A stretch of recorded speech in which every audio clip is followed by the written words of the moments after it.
Hello दोस्तों, क्या आप भी हैं डिप्रेशन की समस्या से परेशान? अगर हाँ तो दोस्तों ये वीडियो आपके ही लिए है।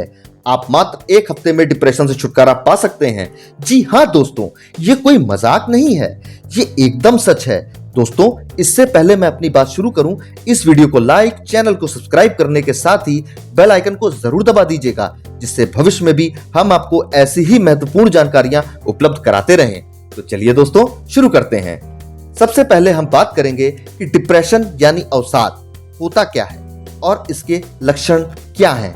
दोस्तों, जब हम अपनी जिंदगी के किसी न किसी मोड़ पर किसी बहुत खास व्यक्ति के धोखा दे देने से, पढ़ाई का बहुत दबाव होने से, स्कूल या कॉलेज में हुए गलत व्यवहार से, अपने ऑफिस में काम का अत्यधिक प्रेशर, बॉस की डांट या डर से, या परिवार टूटने जैसी कंडीशंस में टेंशन में आ जाते हैं, और जब यह टेंशन लंबे समय तक बनी रहती है तब यह डिप्रेशन यानी अवसाद का रूप ले लेती है। और डिप्रेशन की समस्या से जूझ रहे लोगों के अंदर ये 10 लक्षण आमतौर पर देखे जा सकते हैं, जैसे एक ही बात बार बार सोचना और उससे बाहर न निकल पाना, हर वक्त उदास और चिड़चिड़ा महसूस करना, जिन एक्टिविटीज को आप पहले बहुत एंजॉय करते थे उन्हीं एक्टिविटीज से इंटरेस्ट खत्म हो जाना, भूख बहुत बढ़ जाना या बहुत कम हो जाना, बहुत कम या बहुत ज्यादा सोना, हर समय एनर्जी की कमी या थकान महसूस होना, किसी भी काम को करने की स्पीड का बहुत धीमा हो जाना, खुद को बहुत बेकार या गिल्ट महसूस करना, दिमाग कंसंट्रेट करने या डिसीजन लेने में कठिनाई महसूस करना। दोस्तों, लास्ट और सबसे खतरनाक है मन में आत्महत्या के बहुत तीव्र विचार आना। दोस्तों, डिप्रेशन की समस्या होने पर हम पहली गलती सबसे बड़ी ये करते हैं कि हम तुरंत डॉक्टर के पास चले जाते हैं। दोस्तों, डॉक्टर के पास जाना तो लास्ट ऑप्शन है।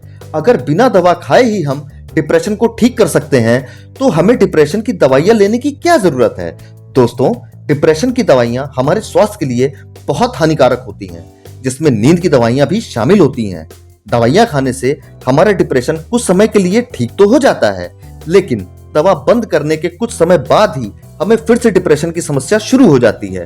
हमें पता भी नहीं चलता और हम परमानेंट दवाओं के आदी होते चले जाते हैं। दोस्तों, अब जो मैं बताने जा रहा हूं उसे बहुत ध्यान से सुनिएगा। अगर आपको भी डिप्रेशन की समस्या है तो आप केवल अपने डेली रूटीन में सुधार और खान पान में बदलाव से ही डिप्रेशन पर विजय प्राप्त कर सकते हैं। दोस्तों, इसके लिए आप डेली सुबह 6 से 6:30 के बीच उठ जाइए और फ्रेश होने के बाद कम से कम 3 किलोमीटर सुबह सैर पर निकल जाइए। अगर आपके घर के आसपास कोई पार्क है तो वहां जाकर घास में नंगे पैर चलिए और पार्क में ही बैठकर कम से कम 10 मिनट ब्रीथिंग एक्सरसाइज करिए। दोस्तों, ब्रीथिंग एक्सरसाइज में आपको बैठकर अपनी आंख बंद करके धीरे धीरे अपनी नाक से पूरी सांस तब तक लेनी है जब तक आपका सीना पूरी तरह से फूल न जाए, और फिर बहुत धीरे धीरे सांस आपको छोड़नी भी है। दोस्तों, इस दौरान ध्यान रखिएगा कि आपका फोकस आपकी सांसों पर ही होना चाहिए। इसके बाद घर वापस लौटकर आने के बाद नहा धोकर बिना तेल, घी और बिना गैस में बना नाश्ता लीजिए, जिसमें एक छोटी प्लेट में रात के भीगे हुए देसी चने, सोयाबीन, किशमिश, मूंग दाल, कद्दू के बीज और सूरजमुखी के बीजों का मिश्रण होना चाहिए। इस मिश्रण में आप अपने स्वादानुसार सेंधा नमक, नींबू और प्याज मिला सकते हैं। बस ध्यान रखिएगा कि खाली पेट आपको गैस पर बना हुआ तेल घी का नाश्ता नहीं लेना है।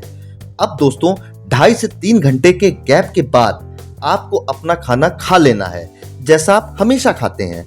बस दोस्तों, आपके खाने में तेल, मसाले और घी का प्रयोग कम से कम हो और सब्जी में हरी सब्जियों का ही प्रयोग करें।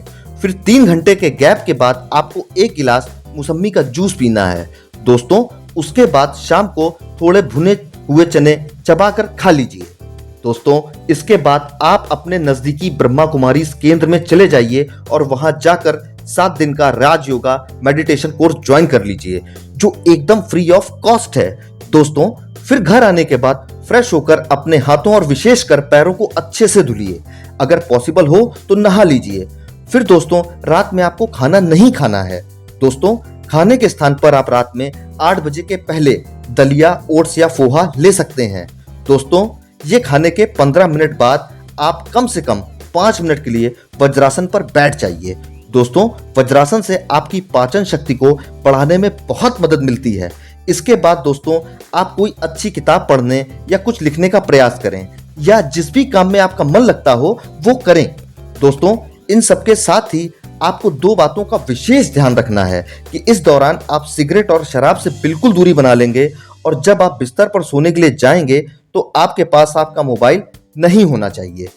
दोस्तों, अगर इस दिनचर्या को आपने लगातार एक हफ्ते बनाए रखा तो दोस्तों मैं इस बात की 100% गारंटी देता हूं कि आपकी डिप्रेशन की समस्या खत्म हो जाएगी। दोस्तों, एक बात और, अगर आप पहले से डिप्रेशन की दवा ले रहे हैं तो आपको इस दिनचर्या को 2 महीने तक और बढ़ाना होगा और साथ ही दवाइयों को धीरे धीरे कम करना होगा। दवाइयों को अचानक एक साथ कभी भी बंद मत करिएगा दोस्तों, ऐसा करने से आपके स्वास्थ्य पर बुरा असर पड़ सकता है। दोस्तों, इस वीडियो को देखने के बाद अगर आपके मन में किसी भी प्रकार का कोई प्रश्न उठ रहा हो तो कमेंट बॉक्स में जरूर बताएं, आपको समाधान जरूर मिलेगा। धन्यवाद।